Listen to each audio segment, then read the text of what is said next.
Hayırlı günler, saygılar. Biliyorsunuz burası köpeklerimizin aşevi. Bizler de onların hizmetkarıyız. Akşam arkadaşlar dağa gittiler.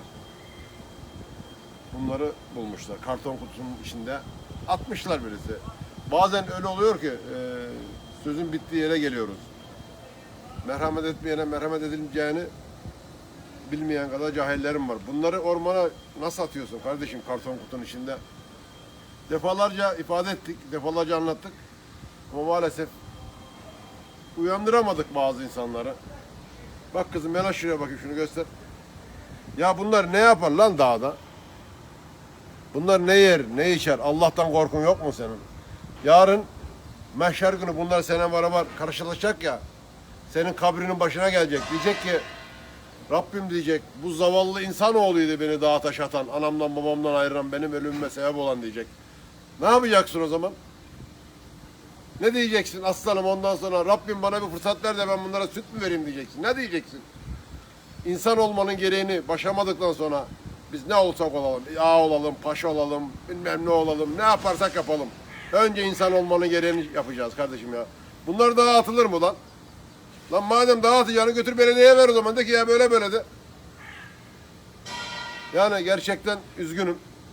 İnsan olarak insanlığımızı yapamıyoruz. Başımıza o kadar felaketler geliyor.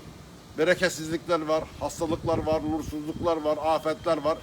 Bize bunun çaresini başka yerlerde arıyoruz. Halbuki biz haksızlık yapıyoruz, eziyet yapıyoruz. Bunların sahibi o. Bizim sahibimiz Allah da bizlere de eziyet veriyor, işkenceyi veriyor, cezayı veriyor. Allah'tan korkun kardeşim. Allah'tan korkun. Bunlara göstereceğiniz merhamet yarın size ahirette lazım olacak. Yırtınıyoruz. Hava sıcak. Kapınızın önüne su koy diye bir sürü bağırıyoruz, çağırıyoruz.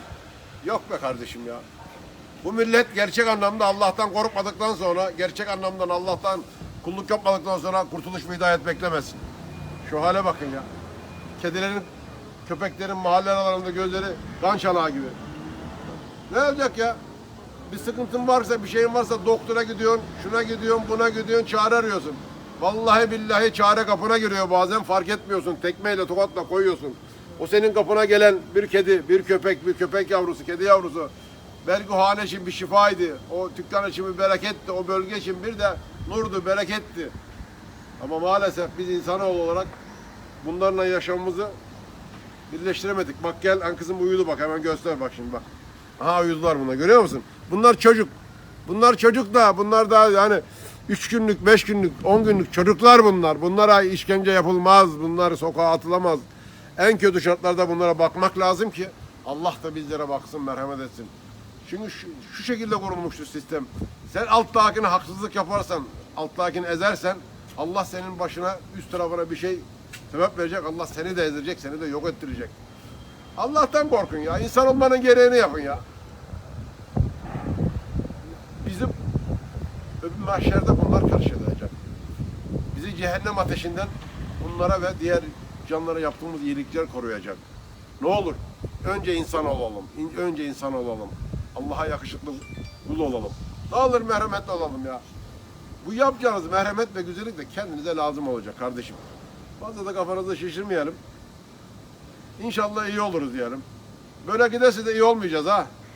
Yani inşallah dediğimiz zaman o inşallaha uyacağız. Eğer inşallah deyip de inşallah uymuyorsak vallahi iyi olmayız. Haberiniz olsun. Hayırlı günler. Bak kızım uyudu bak yine buna bak. Bak.